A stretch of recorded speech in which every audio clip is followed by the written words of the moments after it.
Namaste. My name is Nikhil, and I'm here for talking about asana mythology. What? Asana mythology? Yes, asana mythology. So asana mythology is the stories behind the name of the asanas. Yeah? So that behind that names or the names of the asanas in Sanskrit, it's always there a story, and that story is meant to enhance our understanding about the posture. Yeah? So when we understand that background of the posture, our practice can be more interesting, can be more complete, more deep. Yeah? So that's what is behind asana mythology. And I warn you, asana mythology is not for people who reason too much, for people who have everything figured out on their head and everything is mathematical. 2 and 2 is 4, 4 and 4 is 8, right? Right. So, asana mythology, it's about that you develop your intuition, that you feel it. That's about feeling. It's that thing that it's not about explaining, but it's about the feeling, the gut feeling that comes from your stomach, from Muladhara. Come from Muladhara? Yeah. So, I will tell you the story of Bharadvajasana. And Bharadvajasana was a sage, and he was in love with the Vedas. He studied the Vedas like no one. Yeah, he studied the Vedas in the morning, the afternoon, in the night, and during the whole night. Then he copulate the Vedas, recite the Vedas. So there was no one that knew more and was more into studying the Vedas than Bharadvajasana. He spent his whole first life studying it. People would not even see him around because he was completely into that practice. Yeah? So that when he died, nobody knew about him. Nobody ever thought about him because he was just studying the Vedas. This was his life thing. So that when he died, he passed away. So the next life, he did nothing else than study the Vedas. Yeah.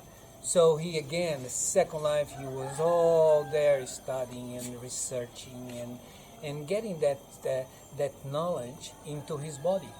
Yeah?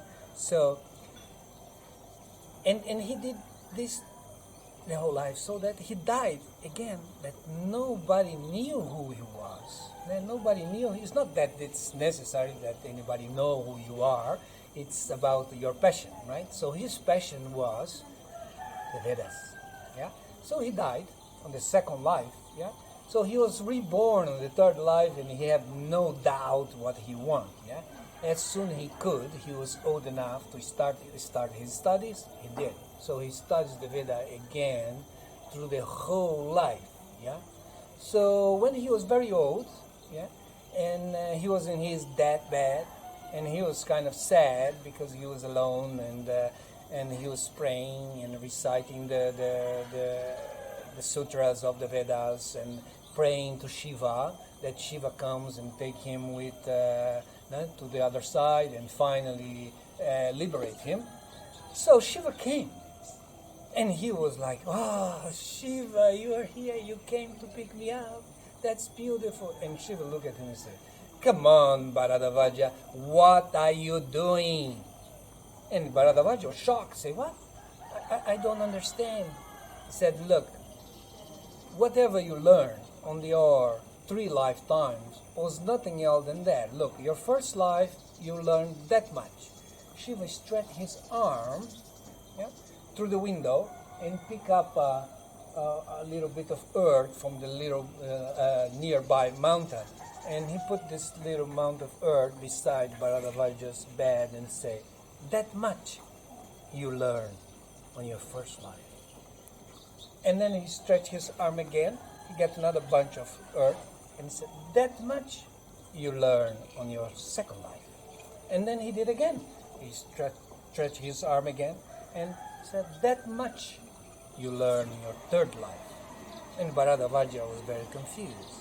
And Shiva said, "Look, it is not about accumulating knowledge. Yeah? is not about knowing knowledge by heart. It's about living and sharing it. Yeah? Because if you don't share, it's just that knowledge, and that helps no one. You can see, you lie in your bed, alone, sad, weeping. Nobody's here to celebrate with you. Nobody's here to share with you. So, said Shiva, I'm going to give you one more chance. You're going to come next life, and you're going to share. And saying that, Shiva laughed.